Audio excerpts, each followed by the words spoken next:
involved in the Junior Chamber Yes. of Commerce, yeah. From 68 up to, oh, what? Well, 10 years, up to 68 to 78, we'll say. And was it in being when you came, when you joined It up? was, yes. I mean, was it there for a few years before that? It was a very progressive chapter as well. They had Stephen Welch, Michael Brown, Peter Horvath, Miles Stanton, was he? Miles. Yeah. Who else? Miles. Some of the Goldens? Michael Kennedy. Yeah. Myself. There was a couple more. I was there to remember them. Oh yeah, Michael O'Donnell down below. Mike Cusick, he had a self-drive. His wife, his daughter's married to Joe Ring. Yeah. Yeah, he was the president. And we had a very good club. They done, but the biggest project, one of the biggest projects, we drained the crescents. Right, it would just be always flooding. Yeah. And we took it on as a project, right? And we got the special deep furrow ploughs that they use in the Department of Agriculture in the Forestry Division, and two of them come up, and they furrowed in, and we put in French drains there, you know. Pat Murphy helped to build them drains with me and a couple more of us. We've done it ourselves. That's in the bank? What? Yeah, that is in the bank, yeah. Okay, yeah. Yeah. And were you involved in tourism or anything like that now at the Well, time? there was I was director with the tourism, I was a director of the Westport Tourism and Development Company. We had a company there at the beginning, and Jeff O'Malley, a man by the name of Brennan in the post office, they started it.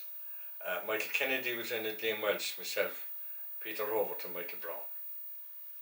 Yeah. And where did you meet? Well, the meeting at Clubay. Clubay. And what kind of things did you do? Well, we brought out a brochure, the development company brochure, and we got people interested in, got onto Portfolio and marketing and that type of stuff.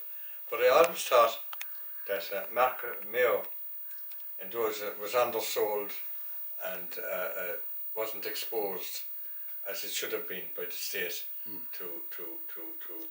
We had a fellow, Joe Lally, who's the manager in Ireland West, I think, and he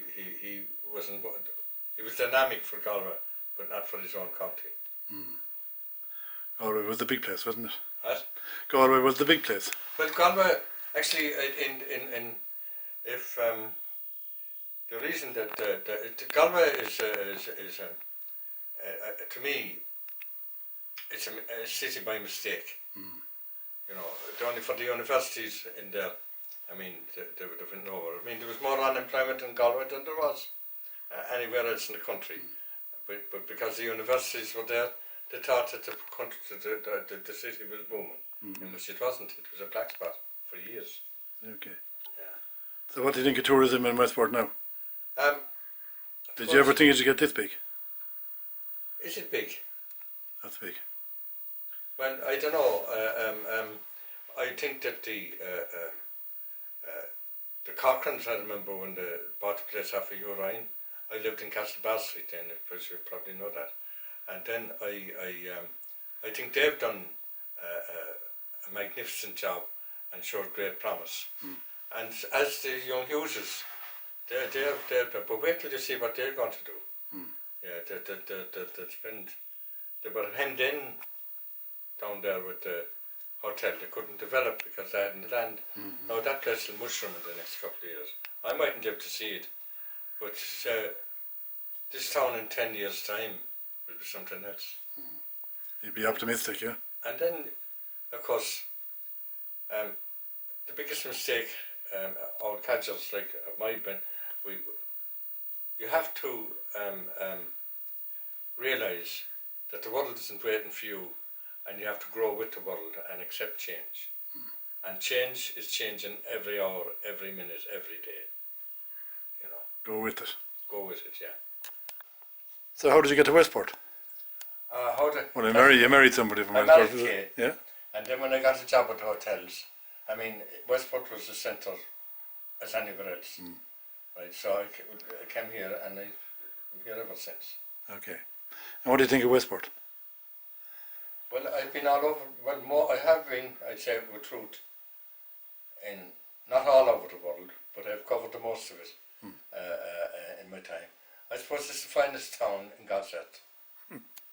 And what makes it fine? It's people. People, yeah. The one you and I in Christie's, is it? Well, the Christie's is, Christie's, I'll tell you what Christie's is. You being a medical man. If a man can laugh at that time during the day, he's all right. But if he can't laugh, he's in deep trouble. And I maintain, any morning you go into Christie's, if you don't get laughed, there's something wrong. Well, you could get cross as well, couldn't you?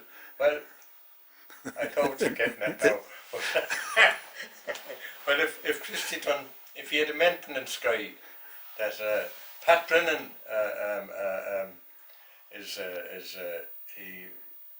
he's a wealthy man, is Pat Brennan. He just be there in the corner, he just say very little. But he's an excellent man to frame a picture. Right? And there's a picture frame there now waiting to be put up. But Brennan is digging in his heels. He says, I'm a picture framer, I'm not a picture hanger. Yeah. Right? So that's the row at the moment. But like, what can I say about Christie? Christie, He kind of stirs it up. huh? He throws out topics, he does. No, he has supersonic hearing, right? I don't know how he concentrates on the coffees, and he hears everything they said, you know.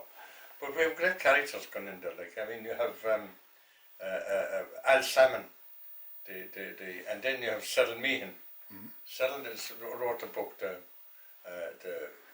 guard. what's it called? The laughing guard, isn't it? Whatever guard, the dubious Yeah. guard. And then you have Karen McCarthy. She's practicing a barrister. She comes over when she's off,